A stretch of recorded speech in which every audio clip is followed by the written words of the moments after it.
Today we're going to chat all about Mithrala Lifebane.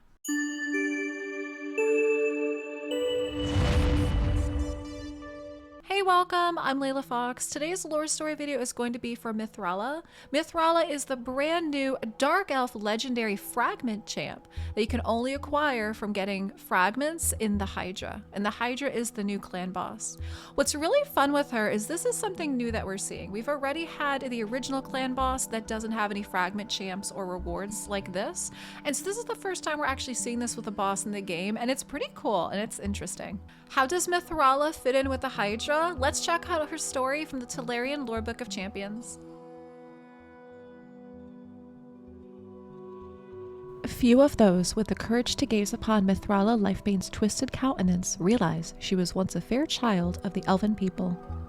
Indeed, little of elven beauty remains beneath the scaled skin or in the ambient eyes that burn with malice.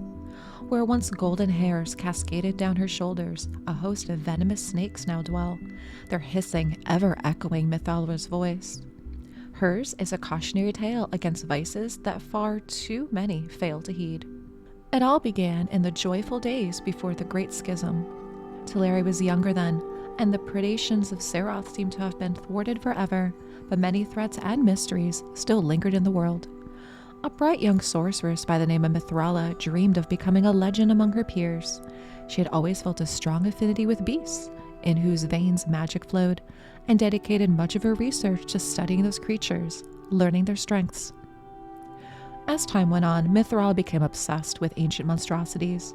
She scored the legends about Seroth's attempts to create life to spite Lemea.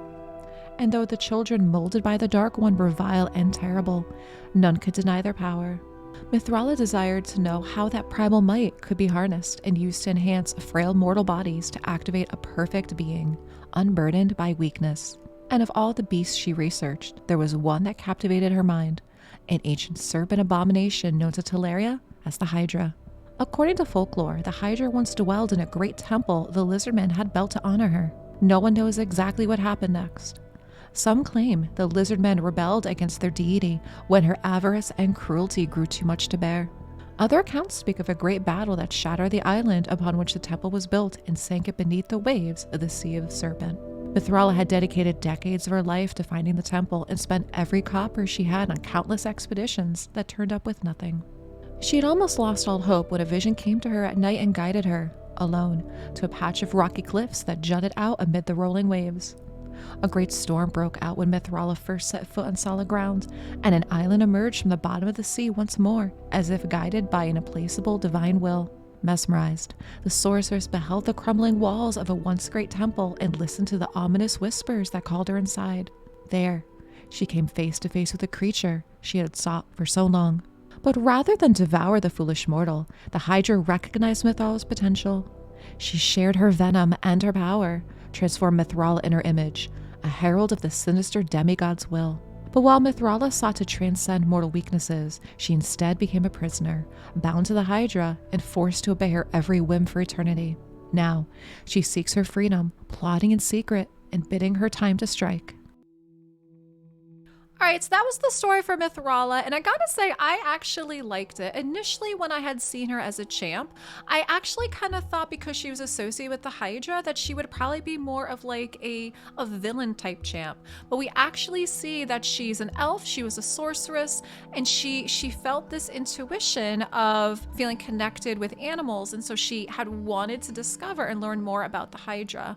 And then when she does find the Hydra, come to find out, the Hydra pretty much transformed her and almost pretty much like took her as, I guess, like a slave or something, I guess you could say, where now she serves the Hydra.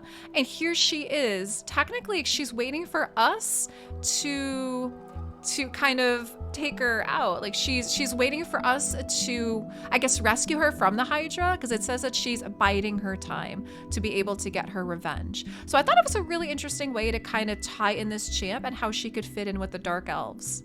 And what we also do find interesting with her abilities is in the lore story, it says that the Hydra gave her power to Mithrala as well. So we see that she does have poisons, she has a hex, And then we also see that she has this gaze of stone, which is this new petrification, which is really, really interesting because it's something new in the game. And again, it fits concern that Mithrala looks like this kind of Medusa champ, where it pretty much, it prevents the opponents from taking any turns, and then they also lose the cooldown on their abilities too. So it's very interesting what they did with her, and I like how they tied that in. They tied in some of what you would expect the abilities from the Hydra to be and some of what the Hydra does have, and adding it to her. And I mean, I think everybody can agree, her design, what they did with her is beautiful. It's so good. It's so good. And even with all the snakes on her head, like we can see how that would fit in with the Hydra. So personally, I think this story was just really good. It was very spot on.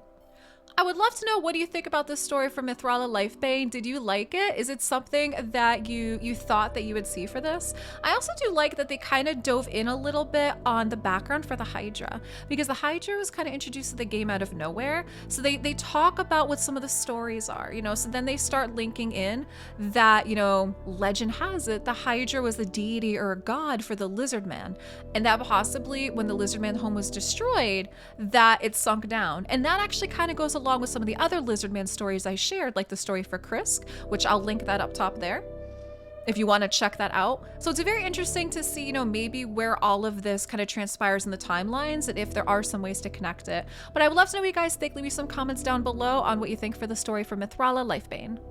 Hey, if you enjoyed this video, check out some more videos up here in the playlist on the top right.